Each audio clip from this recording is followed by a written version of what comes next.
Identidad, cultura y el acontecer diario están en La Hora del Museo. Desde ahora les invitamos a un encuentro cotidiano con nuestra historia. Aquí comienza La Hora del Museo, un programa del Museo Histórico Nacional y Radio USACH 94.5.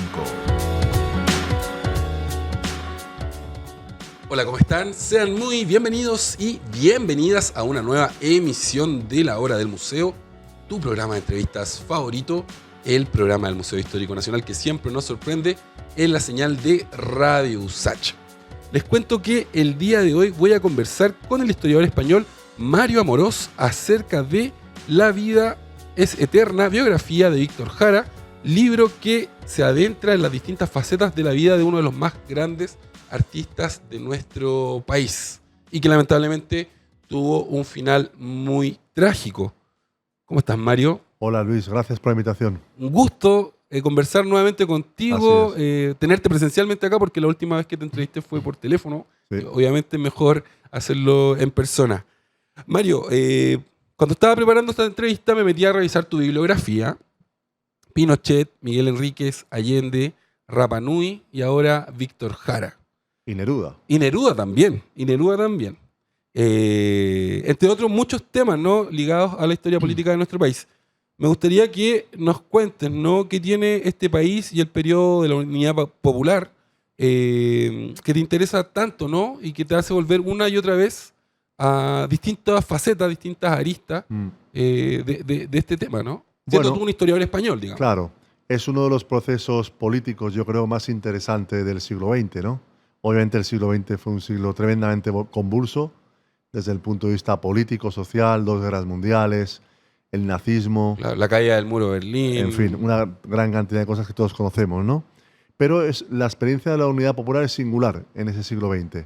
La búsqueda de un socialismo democrático que superara el capitalismo, con el liderazgo del presidente Salvador Allende, con dos grandes partidos como era el Partido Comunista y el Partido Socialista, partidos de masas que por supuesto existen hoy, pero en la época eran grandes partidos que movían decenas de miles de militantes que llenaban el Estadio Nacional, el Partido Comunista varias veces. Bueno, y ese proyecto político que se desarrolla con grandes enemigos externos e internos es finalmente derrotado por las armas el 11 de septiembre de 73.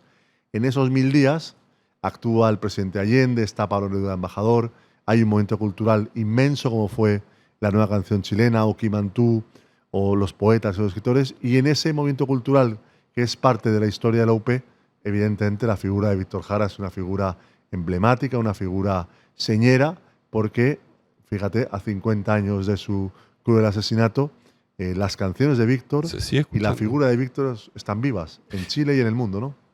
Mario, te quiero preguntar también, ya que estamos hablando un poco de la UP, de lo que significó la UP para nuestro país y también para el contexto internacional. Acá hay voces que se plantean que la época de la UP, ¿no?, marca una época, una edad como de decadencia del país, de la política, de la economía. Pero yo, revisando el libro, por ejemplo, me doy cuenta, Víctor Jara pertenece a la generación dorada del teatro chileno, ¿no? Y esto se puede entender, también se podría leer como un proceso que parte con la industrialización del país después, ¿no?, de la República Socialista, en los gobiernos radicales, que decanta finalmente en toda esta generación brillante de creadores que aparecen en los 60, ¿no?, que estallan de alguna forma. Entonces me gustaría saber cómo lo ves tú, considerando, insisto, que eres un historiador español, este proceso, ¿no?, que culmina o que se acaba con la Unidad Popular, ¿no? Bueno, es los 3 años de la UP, es la etapa en la historia de Chile con más democracia, con más participación popular y seguramente en términos culturales más brillante. Pero tú haces la lectura de que esta etapa de la UP está conectada con todo lo que estuvo pasando antes. Obvio, claro, está la trayectoria, como tú muy bien decías, de Víctor, que se forma inicialmente como actor en la Escuela del Teatro Experimental de la Universidad de Chile, después se forma como director, es un director muy bien valorado por la prensa especializada, reconocido varias veces como director de teatro del año en Chile, claro, y que tuvo una primera etapa con el conjunto folclórico Cuncumen, y a partir del año 65-66 inicia su trayectoria como solista y opta en el año 70, en el marco de la campaña presidencial de Allende, por dedicarse de lleno a la creación musical y a la actividad musical, ¿no? Claro. Bueno, y él es, la UP acaba de una manera dramática, pero la UP fue derrotada por un golpe de Estado militar, con apoyo interno y externo, del que la UP no es responsable quienes promovieron y apoyaron el golpe. Fue la culminación de 4 décadas de desarrollo democrático en Chile, y el periodo de la Unidad Popular es el periodo también donde Chile, con el presidente Allende, tiene un papel más destacado en el mundo. El presidente Salvador Allende fue uno de los líderes del tercer mundo que reclamaba entonces, tarea que sigue pendiente, un reparto internacional de la riqueza, un orden económico mundial mucho más justo. Eso está en los discursos de Allende. Claro. Ahora cuéntame por qué quisiste dedicar este libro a Víctor Jara, esta investigación. ¿Qué fue lo que te llamó a ti? Bueno, es una figura evidentemente por la que muchos sentimos un cariño especial, ¿no? Hemos crecido escuchando sus canciones, hemos leído también, por supuesto, el libro maravilloso de Joan Jara, Víctor, un canto inconcluso. Y bueno, yo pensaba que podía hacer un libro, una biografía de Víctor que aportara cosas nuevas al conocimiento de su figura. Por ejemplo, cuento cómo él nació en Santiago, su mamá lo escribe. Exacto, ahí tú derribas un mito, ¿no? Claro, siempre se dijo que nació cerca de Chillán, en el pueblo de Quirquina. Evidentemente allí pasa sus primeros años, después va a Lonquén, pero Víctor nace en Santiago, como acreditó su mamá, doña Amanda Martínez, cuando lo inscribe en el registro civil. Bueno, una gran cantidad de información, yo creo que nueva, a partir de la prensa de la época sobre todo. He encontrado entrevistas de Víctor publicadas en México, la más larga que dio, en Perú, en Cuba, por supuesto también mucha prensa chilena, y la prensa de la época nos ofrece la voz de Víctor.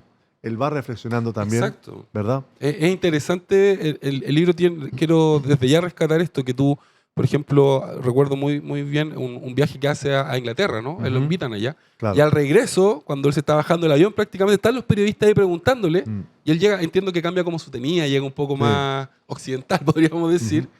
Me llamó mucho la atención que lograste mostrar estas otras facetas de Víctor que se escapan, ¿no? Del Víctor de voz y guitarra que uno tiene acostumbrado en un escenario, ¿no? Él fue un gran hombre de teatro, ¿no? Dejó una huella hasta hoy imborrable en el Teatro Nacional. Hay una sala de Antonio Varas dedicada a él, y es una huella permanente, ¿no? Además, como tú muy bien decías, la época en que Alejandro Sivequín escribe una parte de sus grandes obras, con Bélgica Castro, con los grandes actores. Estaba con Wolf escribiendo también. O sea, los invasores.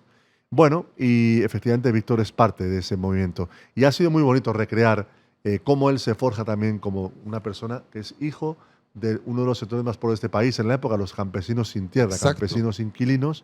Como Víctor, también un poco por azar, acaba el servicio militar en el año 53, se presenta a una prueba para el coro de la Universidad de Chile para cantar Carmina Burana, y a partir de ahí se le abre un mundo nuevo. Mario, quisiera ahora que nos cuentes un poco acerca de estos orígenes campesinos de Víctor Jara, ¿no? ¿Qué se sabe de su mamá, de su papá? Entiendo que la mamá era la que cantaba. La mamá cantaba con... El papá era alcohólico, si no me equivoco. Eso es. Entonces, explícanos un poco, sitúanos a Víctor Jara en el campo chileno. La importancia de la infancia de Víctor es que él, y lo hará después, posteriormente, su mamá le transmite el folclore campesino, y él ve y después tocará la guitarra como tocan la guitarra los campesinos de la entonces provincia de Ñuble, en Chillán, ¿no? Claro. Ese tesoro que su madre le transmite con las canciones, con las veladas, con los encuentros con los campesinos, en los velorios, en las bodas, donde él y su mamá caminaban por el campo tomados de la mano por esos caminos llenos de polvo. Bueno, eso es un tesoro que quedará en su memoria, y que él después entenderá que eso es el folclore del que tanto se habla en Chile en los años 50 y 60 con Violeta. Cuando ya conoce a Violeta y a Margot, ¿no? Hay algo le hace clic y dice, claro, esta es la música que yo... Lo que hace con Cumén es lo que hacía mi mamá, lo que hace Margot o lo que hace Violeta, ¿no? Bueno, y él dirá que las raíces de su canto están en el canto del pueblo, ¿no? Y su último disco, Canto por Travesura, es un retorno a esa música que él aprendió en la infancia. A esos sonidos, a esas tonadas. Eso es lo importante de esa... Hay algo que me llamó la atención del libro, que tiene que ver con que a Víctor Jara no le gustaba referirse sobre esta parte de su biografía con sus compañeros de teatro, ¿no? Él era una persona muy reservada. Por ejemplo, nunca hablaba de la edad que tenía. Imagínate, él ingresa en la Universidad de Chile, en el teatro, en abril del 56, con casi 24 años. Claro. Sus compañeros debían ser 6, 7 años más jóvenes, me imagino. Claro. y él era notablemente mayor. Ya había hecho servicio militar, Era misterioso, ¿no? Ese es el objetivo que se Era- ocupa. Víctor Jara era un compañero Sí. misterioso. Sí, pero también es verdad que Joan siempre dijo también que, evidentemente, con su compañera, con Joan, no. Ujú. Pero sí, Alejandro Reyes de Concumén cuenta como una persona que nunca hablaba de su familia, Exacto. que no hablaba de su edad. Bueno, era su personalidad, ¿no? Tenía Eh, este cariz reservado. Ese era un dato que yo no conocía, ¿no? De la personalidad de Víctor Jara. Uno piensa que un hombre que se dedica al teatro, que es actor, que es cantante, es más bien de carácter extrovertido, pero en el caso de Víctor Jara, en tu libro eso está muy presente, ¿no? Como Víctor Jara se guardaba cosas. Así es. Mario, está muy interesante la entrevista, pero tenemos que parar. Para todos los que están escuchando esta conversación, les cuento que el día de hoy estoy conversando sobre esta joyita, libro que se acaba de publicar. Se llama La vida es eterna, biografía de Víctor Jara, y me acompaña su autor, el historiador español Mario Amorós. Quédense en la sintonía de Radio Usach, porque ya volvemos con más Hora del Museo.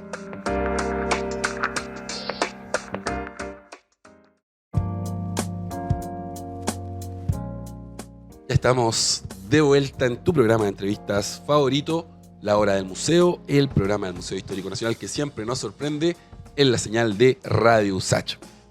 Les cuento que el día de hoy estoy conversando sobre este libro que me ha encantado, tanto por la forma como en la que está escrito, ¿no? Pero también por el tema que aborda. Se trata de la biografía de uno de los grandes artistas de nuestro país, me refiero al gran Víctor Jara.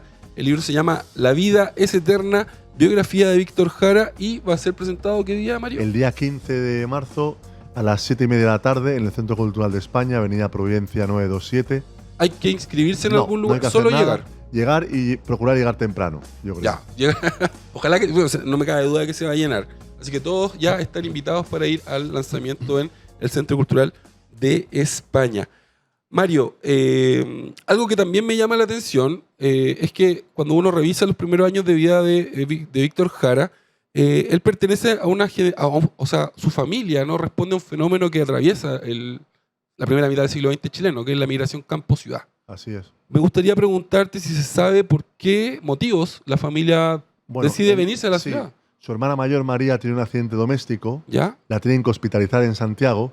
Y entonces doña Amanda se trae a Víctor y a sus hermanos para Santiago, Y ¿no? ahí se separa del papá, ¿no? Sí, es el final del matrimonio con Manuel Jara y llegan a Estación Central y se instalan en la población de Los Nogales, población que gracias a un trabajo de dos profesores de la USACH, Sí, pues. Cristina Moyano y el profesor Fauré, sabemos que es población que nace en enero del 47, es cuando ellos se instalarían en Los Nogales, Claro. a partir de ese año, ¿no? Bueno, es un periodo que él va al Liceo Ruiz Tagle, que existe Es un todavía. colegio de cura, eso Sí, existe. existe todavía. Yo les contacté para ver si tenían documentación, me dijeron que no.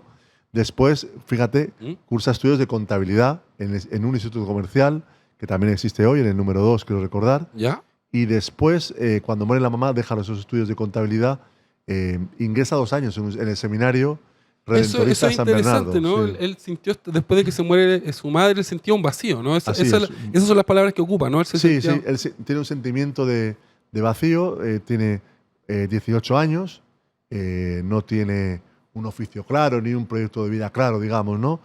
También ha dejado de vivir con deja de ver también a sus hermanos seguramente, ¿no?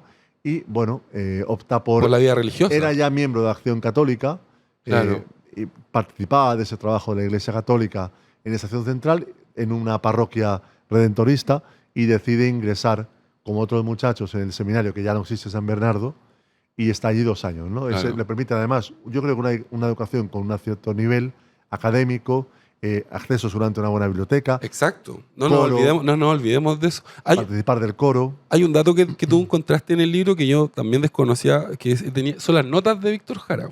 Sí, Que era un alumno excelente. Lo Un único alumno que excelente. lo único que le iba mal era en técnico manual, Eso es. pero en todo el resto era un muy alumno buenas brillante. calificaciones. Eso parece ser que fue en mérito de doña Amanda, que a sus hijos les inculcó. Bueno, y Víctor hereda de su mamá, ¿no? Esa capacidad de trabajo. Claro. Como era su mamá, que se levantaba a las 3 de la mañana para atender un restaurante en la Vega Central. Exacto. En la Vega Poniente. La Vega perdón. Chica, sí. En la Vega Chica, en la Vega Poniente, ¿no? Claro. Bueno, y eso lo heredó Él su tiene mamá. ese rigor desde Sí, chico. esa capacidad de trabajo. esa tenacidad también. Claro. Oye, ¿y cómo del seminario pasamos al servicio militar? ¿También Bueno, hay algo...? Él sale y decide hacer el servicio militar, ¿no? Como otros muchachos de su quinta, en el año 52, en marzo, ingresa en la Escuela de Infantería de San Bernardo, que estaba en la Plaza de Armas. Ahí Pinochet fue capitán unos años antes, Claro. fue oficial, perdón, unos años antes. Una década antes, sí. Mira. Fue importante porque ahí fue cuando conoció a su futura esposa y cuando tuvo un periodo en la masonería, Pinochet en San Bernardo, Claro. ¿no? Ahí llega Víctor Jara. y de nuevo una libertad militar impecable. Impecable. Eso, le parece que tiene dones de mando, Sí. que tiene patriotismo, ¿no? Como es un Sí, tiene valores militares. valor militar. Eso no sé si es bueno o malo también. pero bueno. Era impensable. Yo cuando estaba leyendo tu libro me sorprendí mucho. Y de hecho, ahí hay una anécdota que cuenta Víctor Jara de este paso del seminario al ejército, donde dice, bueno, yo estaba en el seminario y allá el cuerpo era pecado, todos andábamos muy tapados. Y Llego luego, al servicio militar y lo primero que hacen es todo en pelota a la ducha. ducharse, eso es. Claro, como ese Y entonces él sale en marzo del 53, ¿Ya? vuelve con la familia Morgado a la población de Nogales. Que eran sus vecinos de que eran de una Estación familia que se Central. portó muy bien con él. El papá, la mamá, los hermanos que eran amigos de Víctor. Y ahí llega, en muy pocos meses, esa prueba en el coro de la Universidad de Chile que le permite cantar, imagínate, en el Teatro Municipal. Conoce Pero eso fue una situación más bien azarosa, ¿no? Azarosa, Él vio un cartel en la un calle. anuncio en el periódico.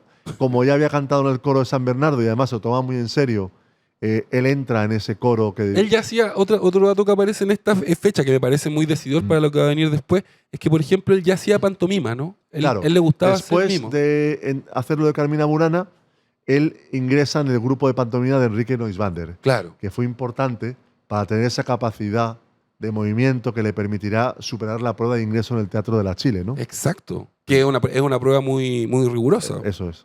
Y en este sentido también me gustaría que llegamos a la Universidad de Chile también. ¿Cómo se explica que un tipo como Víctor Jara, digamos, que viene del campo, que no tiene recursos, o sea, hasta el día de hoy entrar a la Escuela de Teatro de la Universidad de Chile es muy difícil? Ajá. ¿Cómo se Bueno, explica que él lo haya logrado? En el Chile neoliberal de hoy, Víctor Jara nunca hubiera podido estudiar en la universidad. En aquel Chile donde la universidad era gratuita y donde además si eras pobre como Víctor te daban una beca, podías intentar, como lo hizo Víctor con mucha dedicación, consiguiendo también comida en Cáritas, haciendo trabajos aparte de la escuela de teatro. Claro, iba con mucho a sacrificio. actuar en colegios religiosos también. Claro. Eso era... Con mucho sacrificio podías mantenerte, durmiendo a veces en el camerino, compartiendo el queso que le enviaban a Nesol Villangra a su familia desde el sur. Bueno, con mucho sacrificio podías llevar adelante esa vocación de tener nada más y nada menos que una carrera universitaria Claro. en una escuela de teatro donde daban clase los grandes hombres. Digamos, siendo un tipo huérfano y de extracción social baja. Claro, Porque había, en el libro tú cuentas que había veces donde él no tenía dónde dormir, ¿no? Que se Eso tenía que es. quedar a dormir en la misma escuela de teatro. eso es, claro. Bueno, pues con ese esfuerzo él logró egresar como actor y después formarse como editor de teatro. Aquí hay aquí yo siento que entramos en una parte que es muy importante para entender, para entender el genio de Víctor Jara, porque yo siento que él aquí comienza a llevar una suerte de doble vida, ¿no? Porque él tiene por una parte su trabajo en Cuncumen en la banda, de hecho se va de gira mientras está estudiando, Ujú. y por otro lado él está estudiando teatro, ¿no? Se está formando como actor y luego como director. Y acá hay algo que te quiero preguntar, porque leyendo el libro me doy cuenta de que había muchos compañeros de él que no sabían que Víctor Jara cantaba. Claro, eso pasaba, por ejemplo, cuando iban al sur en giras y él tomaba la guitarra y se quedaban sorprendidos. Exacto, ¿cierto? Eso Claro, es así, ¿cierto? Porque él también es verdad que a partir del año 58 ingresa en la escuela de teatro del año 56. Será alumno hasta el año 62, cuando acaba la formación como director de teatro. Pero entre el 58 y el 62, Víctor formó parte del Cuncumen. Y ahí se fue incluso de gira, ¿no? Fueron hasta Moscú. A Europa, a los países socialistas, también Francia y Claro. Holanda, una gira de 6 meses Claro, con Margot Loyola. claro. Oye, y acá Víctor Jara, quisiera también que nos cuentes un poco cómo él se integra a esta generación de grandes actrices, actores también, dramaturgos. Hay solidaridad, por ahí tú cuentas que lo invitaban a comer.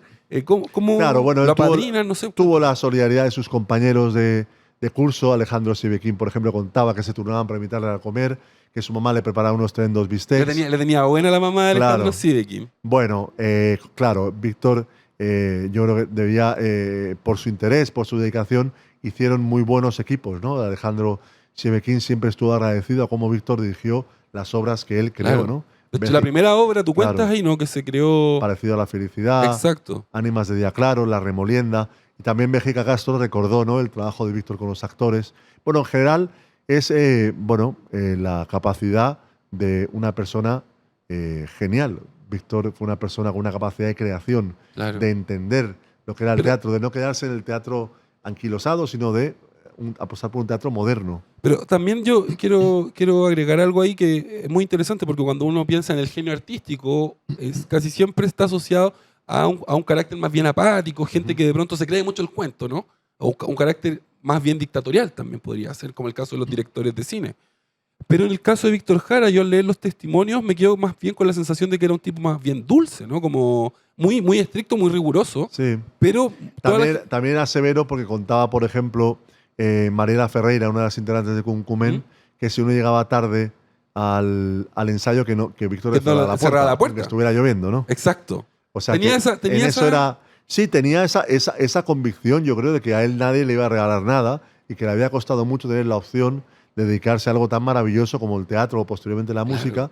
Y otras personas tenían la suerte, por origen familiar, de poder estudiar con tranquilidad, de ir a la universidad, de hacer cosas propias de estudiantes. Él no tuvo una vida propia de estudiante, tuvo una vida sacrificada para poder formarse, ¿no? Y esa convicción yo creo que le llevó a dedicarse de lleno a todo lo que hacía. Claro. Mario, tenemos que parar, pero todavía nos quedan 2 bloques todavía para seguir conversando, conociendo al gran Víctor Jara, de la mano de mi invitado del día de hoy, el historiador Mario Amorós, y su libro La vida es eterna, biografía de Víctor Jara. El libro ya está disponible en librerías, lo encuentran en La Flor de Papel, ahí en Merced 344. Quédense en la sintonía de Radio Usach porque ya volvemos con más Hora del Museo.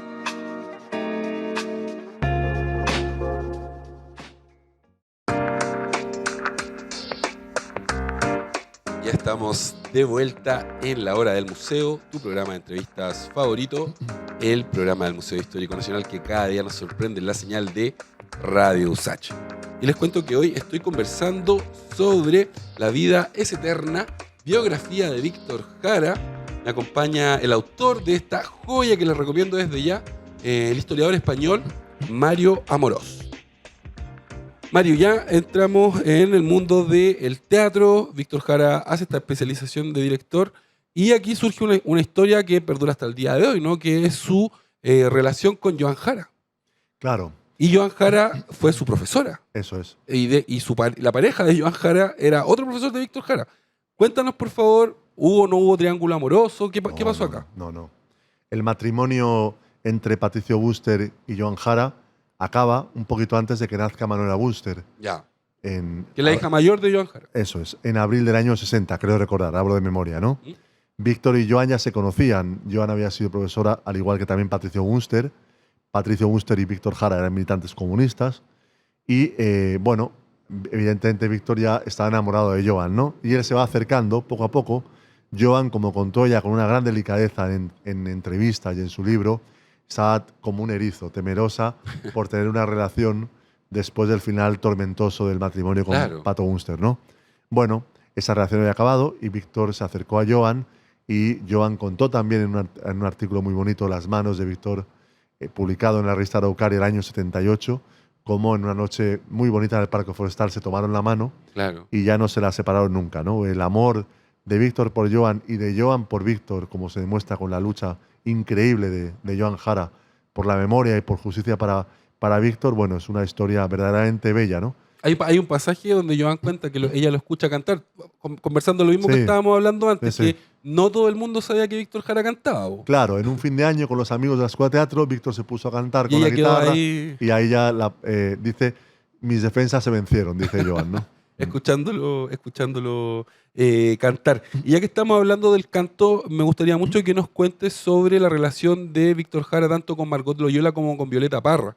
¿Es cierto que para Víctor Jara Violeta Parra era como la gran maestra? Sí, para todos los integrantes de la nueva canción chilena, evidentemente Violeta era una referencia, ¿no? Yo creo que el caso de Víctor es una persona que, como yo he leído tantas entrevistas de él, él la señaló siempre, ¿no? Es decir, en una entrevista en Cuba publicada… Era su referente. En marzo del año 72, dijo, bueno, que Violeta Parra era una luz, ¿no? Una estrella que jamás se apagará. Nombra a Violeta en su canción maravillosa Manifiesto, ¿no? Bueno, la conoció personalmente, Violeta, fíjate, en una entrevista en el diario El Siglo en septiembre del año 60, creo recordar, dice que hay un muchacho en el Cuncumén, Víctor Jara, que canta muy bien, ¿no? Claro. O sea, era un reconocimiento mutuo, pero desde luego lo que significó Violeta en la cultura chilena es algo impresionante, ¿no? Y para Víctor, bueno, era el descubrimiento de una voz singular y de una temática alejada del canto del paisaje, alejada del folclore Claro. tradicional, que cantaba la realidad dura del pueblo chileno, ¿no? Claro. Incluso pasó por la Peña de los Parra, ¿no? Y también hay una anécdota. Bueno, Víctor, claro. Estuvo ahí el hermano de la Violeta Parra, el Roberto Parra, Sí. le dice en algún momento a Víctor Jara, tú eres lo mejorcito que hay en esta peña, ¿no? Sí, y Víctor le dice, no, por tío Roberto, usted lo dice porque somos amigos. Claro, ¿no? acá somos todos iguales de bueno. Igual Víctor Jara tenía como esos gestos de Sí. humildad, podríamos decir. Esta mañana estaba hablando con Víctor Herrero, amigo mío y gran biógrafo de Violeta Parra, y yo le decía, oye, pero qué tipo tan interesante tuvo que ser Roberto Parra. Me estuvo contando unas historias maravillosas. Y efectivamente, ese parrafito lo puse porque es un diálogo maravilloso entre Roberto Parra y Víctor, ¿no? Claro. Sigamos avanzando en esta historia. Ya Víctor Jara está considerado, ¿no? en la escena teatral chilena como uno de los directores jóvenes más interesantes, podríamos decir. Sí. Y acá ocurre algo que te quiero preguntar porque mezcla a dos figuras del teatro que a mí me encantan. Por una parte está Egon Wolf y por otra parte está Víctor Jara. Y es el estreno de Los Invasores, Sí. que es una obra de teatro que hasta el día de hoy se sigue leyendo, que se monta de tanto en tanto. Y cuéntanos un poco qué pasó. Me parece que es muy interesante Mm. que existe una polémica, ¿no? En torno a una obra Claro. de teatro. Bueno, Los Invasores se estrena, creo recordar, en octubre del año 63, ¿Mm? en el Teatro Antonio Varas. Exacto. Y es una obra que habla del asalto a la casa de una familia burguesa. La familia Meyer. De las gentes del otro lado del río, ¿no? Encabezados Exacto. por China, ¿verdad? Bueno, entonces, situada en el Chile de la época, O sea, Guerra Fría, fantasma del comunismo, claro. lo que todos conocemos de esa época, ¿no? Es decir, 6 meses después de ese estreno de la obra de teatro, la izquierda gana una elección parcial chiquitita en Curicó, que es un terremoto que lleva a que la derecha apoya a Frei Montalva en la elección del 64 y que derrota a Allende, ¿no? Bueno, en ese mundo entonces Víctor no quería hacer una obra que cayera en ese tipo de propaganda, que pintara a los burgueses rodeados por los más pobres que les iban a asaltar la casa, les iban a robar todo, ¿no? Él tenía el temor de que fuera instrumentalizada en el marco de esa batalla política que ya estaba desplegada en Chile, ¿no? Egon Wolf siempre, y hasta entrevistas recientes, acusó al Partido Comunista sí, de pues. haber inducido a Víctor Exacto. a eso, ¿no? Él suavizó los personajes, ¿no? Eso es. Los volvió más carismáticos. Eso es lo que cuenta Tennyson Ferrada Claro. en una entrevista que cito, que es quien interpretó a ese China, ¿no? Bueno, eso hay que entenderlo en la época donde la ideología era algo muy potente y, bueno, efectivamente pasó así, ¿no? Claro. Y como dramaturgo te voy a preguntar en esto más como dramaturgo que como cantante, porque siento que es la faceta que se sabe menos. Él también entiendo que tuvo una proyección hacia el extranjero, ¿no? Que fue asistente Sí. de director de un director muy importante uruguayo. En el libro también tú cuentas Claro. que va a Cuba y lo atiende el Hacen Che una gira, Guevara. sí, hacen una gira el año 60 por Argentina, Uruguay y Cuba, con Parecido a la Felicidad. Después montarán La Remolienda en Ánimas de Día Claro, perdón, en Uruguay el año 64. Y la Universidad de Chile estrena el Círculo de Tiza Caucasiano de Bertolt Brecht en junio del 63 en Santiago. Invitan a Atahualpa del Ciopo, director del Galpón de Montevideo, de la compañía del Galpón, a que lo monte, ya lo había montado allá, Claro. a que haga aquí el montaje.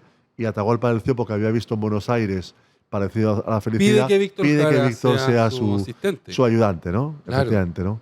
Entonces, Bueno, esa es la altura de Víctor en el teatro en pocos años, lo que logró.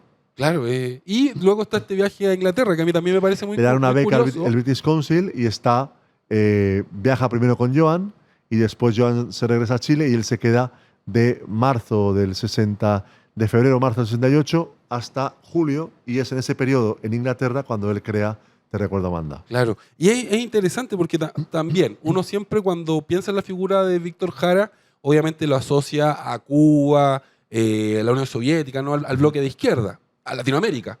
Pero este viaje de Inglaterra que yo no tenía idea, ¿no? Y me enteré en el libro. Es interesante porque Víctor Jara vuelve y hace observaciones muy interesantes respecto al teatro inglés. Claro. y le gusta mucho Shakespeare, y le gusta mucho cómo los ingleses, para él el teatro inglés es el mejor teatro del mundo, dice, ¿no? Eso es. Y hace observaciones sobre Porque la sociedad. rompen moldes. Eso. Por eso su grupo favorito son los Beatles, porque Eso es rompen curioso. moldes, ¿no? Eso es importante. Él también viajará.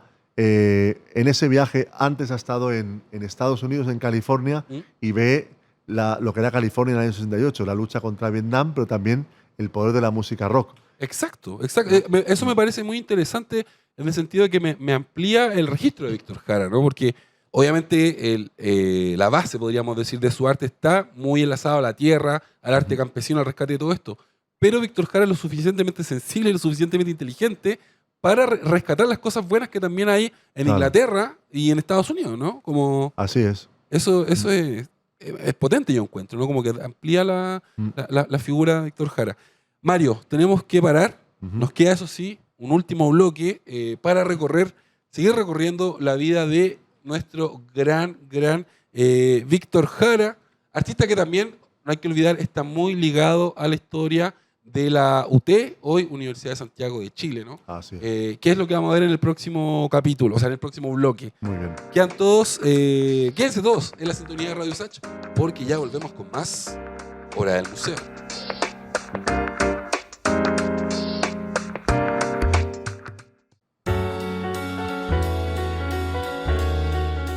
Ya estamos de regreso en la Hora del Museo, tu programa de entrevistas favorito, el programa del Museo Histórico Nacional que siempre te sorprende en la señal de Radio Usach. Les cuento que el día de hoy estoy conversando sobre La vida es eterna, biografía de Víctor Jara, libro que desde ya les recomiendo, búsquenlo, está disponible en librerías y se va a presentar el día 15 de marzo en el Centro Cultural de España, 7:30 de la tarde, con Camila Vallejo, Jorge Culón y Nona Fernández y yo mismo, sí. Tremendos presentadores. Y bueno, mi invitado al día de hoy, Mario Amorós, el autor de este libro, el historiador español Mario Amorós. Mario, ya, tenemos a Víctor Jara situado, es un director de teatro reconocido, ya está sacando sus discos solistas. Y acá hay una historia que quiero que me expliques, porque cómo Víctor Jara termina en la Universidad Técnica del Estado, que es la universidad técnica, una universidad que prepara ingenieros y que tiene esta vocación, ¿no?, de enseñar a las capas más bajas, a las clases obreras de nuestro país.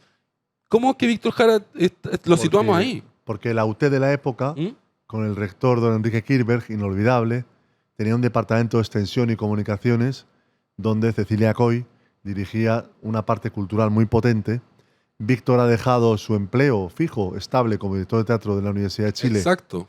Principios de 71, y la UT contrata con un salario muy modesto a Inti Illimani, a Quilapayún, a Víctor, a Ángel Parra, a Isabel Parra. Oye, pero tremendos nombres. Imagínate, a Eulogio Dávalos y Miguel Ángel Querubito, para que den conciertos en las sedes de la UT por toda la República de eso, Chile. es importante. En esa época la USACH, la UT era una red universitaria, pues tenía sedes en distintos. No es como ahora que está todo en el Estadio Central. En varias ciudades de norte a sur.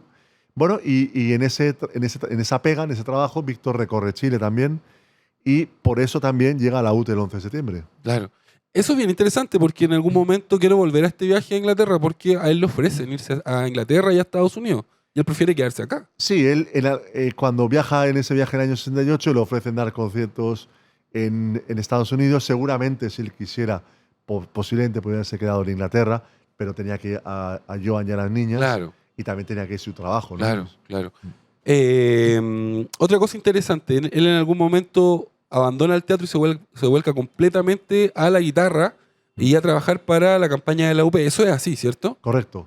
Él decide el año 70 pedir una excedencia, después será un final definitivo de su trabajo en la Universidad de Chile en el teatro, para volcarse en la campaña de Allende y también para dedicarse a la creación musical. Claro. Él en marzo del 70 publica Canto Libre, donde participa Inti Illimani, entre otros, y da una gran cantidad de conciertos ese año en el marco de la campaña de Allende. Él siente de alguna forma que es la música, ¿no? Lo que le puede Claro, él habla con Patricio Castillo, habla con Max Berrú, habla con los integrantes de Inti Illimani en aquel momento, y él les comparte que tiene una doble vocación, teatro y música, pero que evidentemente en el Chile de la época, donde las concentraciones de políticas eran de decenas de miles, centenares de miles de personas, claro, con la guitarra llegaba a un público más amplio, también con los discos y las emisoras de radio de la época, ¿no? Claro. Y evidentemente es lo que hace eso, decantarse por la música y dejar de dirigir teatro desde que dirige una obra en el Teatro de la Católica, Sófocles, una obra de Sófocles a finales del año Antígona, Claro. no recordaba, a finales del año 69. Oye, bueno, evidentemente partiste esta entrevista diciendo que el final de Víctor Jara es trágico, ¿no? Él fue asesinado por la dictadura. Y quiero que nos cuentes qué se sabe, porque también leyendo el libro me di cuenta de un dato que se me había pasado por alto, que hay una versión exagerada, podríamos decir, de la Sí, muerte de todos Víctor sabemos Jara. que hubo una leyenda que Exacto. circuló fuera de Chile.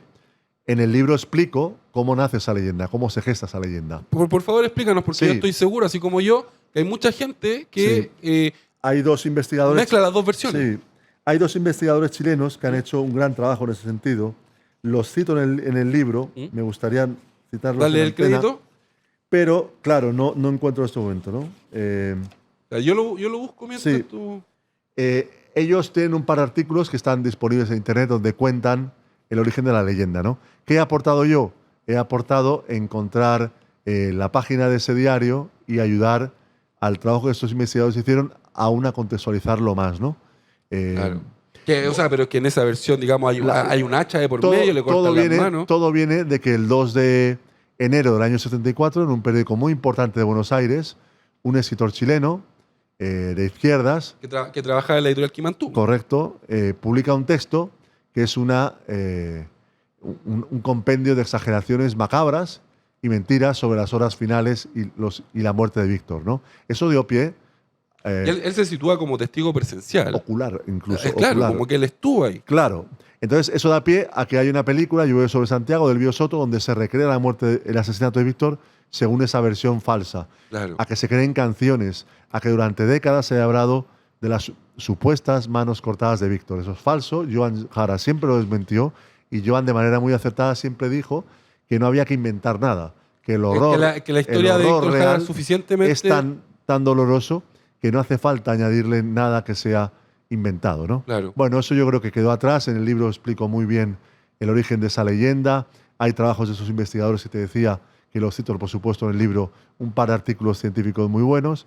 Y ojalá que, bueno, quienes aún creen en eso, al leer este trabajo y otros, puedan tener la visión real de la historia. ¿Y cuál es la verdad respecto a la muerte de Víctor Jara, según lo que se ha podido recabar hasta ahora? Gracias a la tenacidad de la familia de Víctor, del movimiento de derechos humanos en Chile, de la izquierda chilena, que nunca han dejado de pedir justicia, el juicio llegó a que en 2018 el ministro en visita, don Miguel Vázquez, condenara a 8 oficiales del Ejército de Chile en retiro por el asesinato de Víctor. En el Estadio Chile. En el Estadio Chile. ¿Qué pasó? La tarde del 15 de septiembre del año 73, sábado, el Estadio Chile es vaciado y se lleva a los llamados prisioneros de guerra al Estadio Nacional. Exacto. En esas horas, Víctor y Litré Quiroga, director general de prisiones, militante comunista, son separados de ese traslado. Junto con hay un doctor también, ¿no? Entiendo. El doctor Danilo Bartolín. Exacto. Pero Danilo Bartolín a última hora lo El sacan. Zafa. No, lo retiran del subterráneo y lo llevan al Estadio Nacional con otros presos. Exacto. Se quedan Víctor y Litré y allí los acribillan a balazos. Los detalles, las circunstancias de ese crimen, los cuento en el libro a partir de los testimonios de los conscriptos que de manera muy valiente declararon ya en el año 2009 ante la justicia cómo fueron los instantes finales de Víctor. Hablo en el libro, he leído más de 11.000 páginas de las investigaciones periciales, balísticas, de todo tipo de la PDI, para demostrar, recrear con la mayor precisión cómo fue eso. Quiero que nos cuentes también cómo es que Joan Jara se entera de que Víctor ha sido asesinado. ¿Por qué te lo pregunto? Porque, dadas las circunstancias perfectamente, Víctor Jara pudo haber sido un detenido desaparecido más, ¿no? Y que su cuerpo nunca hubiese... Gracias a una persona, Héctor Herrera, que vive en Francia y que entonces era funcionario del registro civil, que lo mandan a la morgue a trabajar en aquellos días. Héctor Herrera, a quien entrevisté para el libro, y un amigo suyo identifican el cuerpo de Víctor y, como siempre contó Joan, Héctor llega a la casa de Joan en Las Condes la mañana del 18 de septiembre del año 73 y le cuenta que el cuerpo de Víctor, el cadáver de Víctor está en la morgue y que si quiere, que hay que darle sepultura rápido porque lo pueden hacer desaparecer, ¿no? Y eso es lo que ese gesto de buena voluntad, podríamos decir. Ese gesto heroico, porque se jugó la vida. Exacto, se jugó la vida y ahorró a la familia de Víctor el dolor eterno e infinito de los familiares de los detenidos desaparecidos, que muchos todavía hoy no saben dónde están Que claro, y que sus seres permite queridos, que ¿no? Víctor Jara tenga una sepultura con su nombre y que Eso nosotros es. sepamos que está ahí. Mario, se nos acabó el tiempo. Una última pregunta antes de despedirnos. ¿Qué mensaje crees que nos deja la historia de Víctor Jara para el Chile actual, para el Chile que estamos viviendo hoy? Bueno, yo creo que escuchar sus canciones, recordar su figura, su trabajo tenaz en el teatro, en la música, nos tiene que hacer pensar en, como decía Víctor, en aportar a construir una sociedad mejor. Claro. Ese fue el anhelo de toda su vida. Él sentía, primero como director de teatro, después sobre todo como creador de canciones maravillosas, que él aportaba. Él no se reconocía en la palabra artista, no compartía esa cosa hollywoodiense, ¿no? Exacto. Se sentía un trabajador de la música y, bueno, él quería aportar a su pueblo con su guitarra para construir entre todos una vida mejor. Ese ideal de Víctor está vivo a 50 años, es lo que hay que recuperar también de su figura y como él contaba que así como nos une una canción, nos une el deseo de una sociedad más justa y mejor, ¿no? Así acaba el libro. Sentir que así como nos une una canción, decía Víctor, también nos une el anhelo de construir una vida mejor, más justa, más humana, ¿no? Bueno, ese fue su legado. Exacto. Y eso está completamente vigente. Se nos acabó el tiempo, Mario. Tenemos que despedirnos. Reiteremos la invitación para la presentación. El 15 de marzo, 7:30 de la tarde, Centro Cultural de España, Avenida Providencia 927, con Camila Vallejo, Jorge Gulón, Norma Fernández, yo mismo. Súper trío presentador. Traten de llegar temprano. Ya, pues, les envío un beso y un abrazo a todos y a todas. Yo soy Luis Cruz, el conductor de La Hora del Museo. Vayan por su copia de La Vida es Eterna porque de verdad tiene información que de pronto no se nos escapa, ¿no? Lo grande que es la figura de Víctor Jara y todos los matices que tiene también su trayectoria tanto en la música como en el teatro. Eso pues, yo soy Luis Cruz, el conductor de La Hora del Museo y chao, chao, chao. Esto fue La Hora del Museo, un encuentro cotidiano con nuestra historia. Un programa del Museo Histórico Nacional y Radio USACH 94.5.